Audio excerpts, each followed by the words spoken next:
Face à la menace russe, les États-Unis montrent leurs muscles.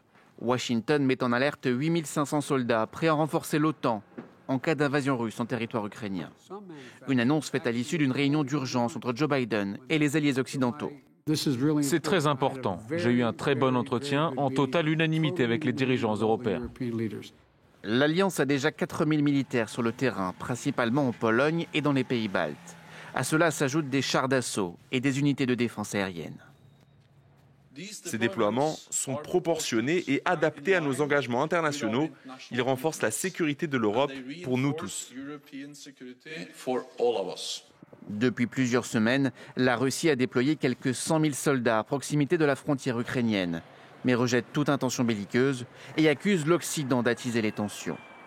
Dans ce contexte, une partie du personnel diplomatique américain et britannique est invitée à quitter l'Ukraine. Une décision trop hâtive selon Bruxelles. Il faut rester tranquille en faisant ce qu'il faut faire, mais en évitant une crise de nerfs. À quelques kilomètres du front, cette tension est devenue le quotidien des Ukrainiens.